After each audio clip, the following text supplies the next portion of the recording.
तो ये भी ट्रिग्नोमेट्री का एक काफ़ी डरावना दिखने वाला क्वेश्चन है, लेकिन यकीन मानिए ये डरावना दिखता है, खाली डरावना है नहीं। एक्चुअली क्वेश्चन में गिवन क्या है कि B cos theta equals to A है। This is given in the question और हमको ये प्रूव करना है। Then prove that cosec theta plus cot theta is equals to root के अंदर B plus A upon B minus A. अब वैसे तो sine cos tan sec cosec cot ये सब वैसे ही बच्चे को बहुत डराते हैं। ट्रिग्नोमेट्री वैसे ही खुद बहुत डरावनी लगती है बच्चों को, उसमें ये रूट का तड़का आ गया तो ले भाई। और ऊपर से मैथ्स का क्वेश्चन और नंबर दिखाई नहीं दे रहे, सब ए बी सी डी दिखाई दे रहा है तो और डर। मतलब जिन जिन चीज़ों से बच्चों को डर लगता है मैथ्स में वो सारी चीज़ें ऐसा क्वेश्चन में अवेलेबल है। तो इसी वजह से बच्चों को ये क्वेश्चन बहुत डरावना लगता है। लेकिन यकीन मानिए ट्रिग्नोमेट्री का जो स्टार्टिंग का बिल्कुल बेसिक कॉन्सेप्ट है ना, उस पर बेस क्वेश्चन है ये और बहुत ही ईजी क्वेश्चन है। देखिए कितने आराम से मैं ये करूँगा, आप ध्यान से देखिएगा।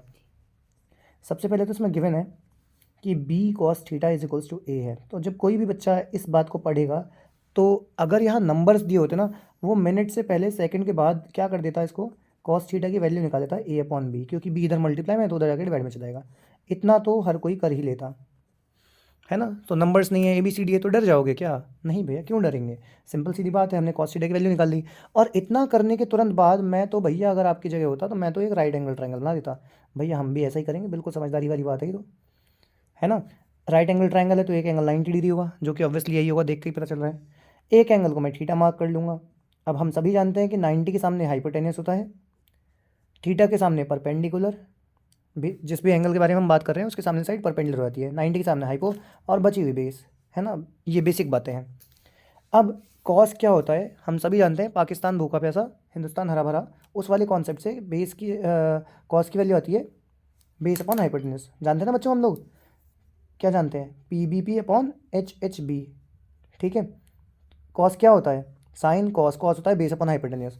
तो अगर मैं इस लॉजिक को लगाता हूँ तो हमें क्लियरली समझ में आ जाएगा कि एक काम करते हैं, इस ट्रायंगल का नामकरण करते हैं, ज़्यादा अच्छा रहेगा, एक्स वाई जेड।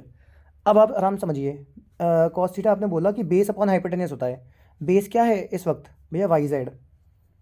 और हाइपोटेन्यूस क्या है बच्चों? भैया एक्स जेड।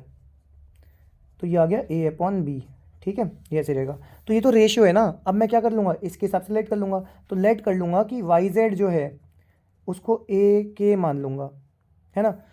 क्या मान लूँगा बच्चों? ए के। वैसे ये नंबर्स नहीं है, वेरिएबल्स थे, तो आप सिर्फ ए और बी मान लेते तो भी कोई प्रॉब्लम नहीं थी, बट फिर भी सेफर साइड के लिए, क्योंकि कल को यहाँ नंबर्स भी हो सकते हैं, हमने ए के मान लिया इसको। कोई नंबर होता, मान लो 5/6 होता, तो मैं क्या करता, 5 के और 6 के मानता ना। वैसे मैंने इसको क्या कर लिया, वाई जेड को ए के मान लिया और एक्स जेड को क्या मान लिया, बी के। ठीक है बच्चों। अब क्या, तो भैया आपको तो ये प्रूव करना है। अरे वही तो मैं कह रहा हूँ, आपके पास अब ये आ गया ना, इसकी वैल्यू कितनी आ गई वाई जेड की, ए के, और ये कितना आ गया बी के। अब आप बाय पाइथागोरस थ्योरम बहुत आराम से तीसरी साइड निकाल सकते हैं, क्योंकि किसी भी राइट एंगल ट्रायंगल में अगर आपके पास दो साइडें आ गई हैं तो तीसरी आप बहुत प्यार से निकाल सकते हैं, है ना। तो तीसरी साइड क्या आने वाली है बच्चों? उसके लिए आपको पाइथागोरस तुम लानी पड़ेगी, और पाइथागोरस तुम कहती है हाइपोटेनस का square equals to perpendicular square plus base square, ठीक है। हाइपोटेनस हमको पता है क्या? हाइपोटेनस भैया एक्स जेड है और एक्स जेड है बी के, तो इसका square is equals to perpendicular हमको नहीं पता है भैया। बेस हमको पता है, बेस क्या है? बेस है वाई जेड यानी कि ए के। तो बस खत्म है कहानी। अब ये क्या आएगा, बी स्क्वायर के स्क्वायर माइनस ए स्क्वायर के स्क्वायर, ऐसे कैसे, उधर प्लस का था इधर के माइनस का हो गया, इज इक्वल्स टू पी का स्क्वायर। तो भैया P square is equals to ये आया है, इसमें से के स्क्वायर आप कॉमन ले लीजिए, तो क्या बचेगा, बी स्क्वायर माइनस ए स्क्वायर, है ना। वो पलट के लिख दिया, इससे कोई फर्क नहीं पड़ता, साइन की मिस्टेक मत कर लीजिएगा, मैंने सिर्फ पलट के लिखा है। ये इसके बराबर है तो ये भी तो इसके बराबर है, उससे कोई फर्क पड़ता नहीं है। आप एल एच एस को आर एच एस की जगह रख दीजिए और आर एच एस को एल एच एस की जगह। अब हमें तो पी निकालना है, तो पी कितना आएगा, स्क्वायर उधर आके रूट बन जाएगा, तो ये आएगा के स्क्वायर ब्रैकेट में बी स्क्वायर माइनस ए स्क्वायर। तो पी इज इक्वल्स टू कितना आएगा, के बाहर रूट के अंदर बी स्क्वायर माइनस ए स्क्वायर, ठीक है। अब क्या होगा बच्चों, अब आपके पास ट्राइंगल की तीनों साइडें अवेलेबल हैं, अब तो आपको कोई रोक ही नहीं सकता। अब तो आप आराम से कॉसेक और कॉट निकाल लोगे, लॉजिक वही लगेगा। कॉसेक थीटा क्या आएगा भाई? भैया sine cos tan cot sec cosec. Cosec होता है हाइपोटेन्यूस अपॉन परपेंडिकुलर, है ना। हाइपोटेन्यूस कौन है भाई? एक्स जेड यानी कि बी के, और परपेंडिकुलर मैंने अभी निकाला है जस्ट, के अपॉन वो सॉरी के रूट में बी स्क्वायर माइनस ए स्क्वायर। इसमें नंबर्स इन्वॉल्व नहीं है, वेरिएबल्स हैं पहले से, तो आप चाहते तो यहाँ पर के नहीं ऐड करते तो आपको क्वेश्चन आसान लगता थोड़ा दिखने में। तो मैं रिकमेंड करूँगा कि आप यहाँ ना वाई जेड को ए मान लेना डायरेक्टली और एक्स जेड को बी, तो चीज़ें आसान लगेंगी। के नहीं दिखेगा तो थोड़ा आसान लगेगा। नंबर्स इन्वॉल्व होते तब ये मजबूरी हमारी हो जाती के लगाना, अभी मजबूरी नहीं है, अभी बिना के कर सकते हो आप, क्योंकि पहले से ही वेरिएबल्स इन्वॉल्व हैं। बाय द वे आपके पास कॉसेक थीटा आ चुका है, ऐसे ही अब कॉट थीटा निकाल लो। मैं ब्लू पेन से कर रहा हूँ ताकि कन्फ्यूजन ना हो। अब मैं क्या निकालने आ रहा हूँ बच्चों, कॉट थीटा। पेज नहीं पलटना चाह रहा हूँ इसलिए यहीं कर दे रहा हूँ। कॉट थीटा क्या आएगा, साइन कॉस टेन। कॉट क्या होता है बच्चे, बोलिए शिवांगी जी, कॉट क्या होता है, बेस अपॉन परपेंडिकुलर बच्चे। Sine cos tan cot base upon perpendicular. Base क्या है इस ट्रायंगल में, बेस क्या है ट्रायंगल में, वाई जेड यानी कि ए के, और परपेंडिकुलर ये निकाला था मैंने के रूट में, बोलिए बी स्क्वायर माइनस ए स्क्वायर। के से के कट गया तो कितना आ गया, ए अपॉन रूट में बी स्क्वायर माइनस ए स्क्वायर। अभी मज़ा आएगा ना बीड़ू। अब क्या होगा, हमें क्या निकालना है क्वेश्चन में, देखिए बच्चों हमें क्या प्रूव करना था, कॉसेक प्लस कॉट। तो cosec theta plus cot theta कितना आएगा, वैल्यूज पुट कर दूँ। कॉसेक के नाम पे बी अपॉन रूट में बी स्क्वायर माइनस ए स्क्वायर, और प्लस ये आ गया ए अपॉन रूट में बी स्क्वायर माइनस ए स्क्वायर। अब मुझे कुछ करना है नहीं, क्वेश्चन ख़त्म हुआ पड़ा है।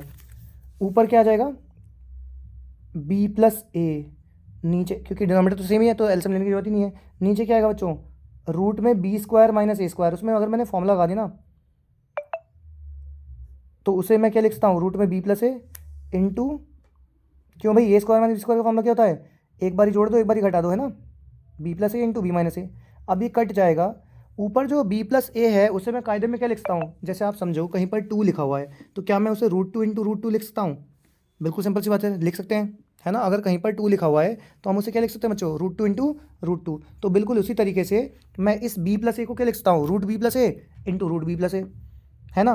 तो वो कट जाएगा और ऊपर क्या बचेगा, रूट में बी प्लस ए, और नीचे क्या बचेगा, रूट में बी माइनस ए। अल्टीमेटली वही चीज़ आ गई जो हमको चाहिए थी प्रूफ में, ठीक है। तो क्वेश्चन खत्म हो चुका है, हैंस प्रूव हो चुका है। ये मैं ऐसे लिख रखा है, आप इसको ऐसे लिख देंगे लास्ट पेज में। अब मैं पेपर पलटना नहीं चाह रहा सिर्फ, नहीं तो ये सब हट जाएगा। आप समझ गए होंगे मैं कहना क्या चाह रहा हूँ। इस बी प्लस ए को मैं क्या लिखता हूँ, रूट बी प्लस ए इंटू रूट बी प्लस ए। तो रूट बी प्लस ए कट जाएगा, ऊपर बचेगा रूट बी प्लस ए, नीचे बचेगा रूट बी माइनस ए, और दोनों सिंगल रूट में लिखे जा सकते हैं क्योंकि रूट जो है वो मल्टीप्लिकेशन और डिवीजन में स्प्लिट हो सकता है, कोई दिक्कत नहीं है। प्लस माइनस में स्प्लिट नहीं हो सकता, लेकिन मल्टीप्लाई और डिवाइड में रूट स्प्लिट हो सकता है। तो अल्टीमेटली कहने का मतलब ये है कि क्वेश्चन प्रूव हो चुका है, और ये वैसे बहुत मुश्किल क्वेश्चन नहीं है। मेरी तरफ से एक सलाह रहेगी आपके लिए, जैसे मैंने वाई जेड को ए के और एक्स जेड को बी के माना ना, आप ए और बी मान लेना डायरेक्टली। नंबर्स होते हैं तब के इंट्रोड्यूस करना ज़रूरी है, वेरिएबल्स हैं तो आपको के लगाने की ज़रूरत नहीं है, तो चीज़ें थोड़ी और आसान लगेंगी आपको। इसी के साथ ही क्वेश्चन फिनिश होता है। अगर कोई डाउट लगे तो आप कमेंट्स में मुझे बता दीजिएगा बच्चों।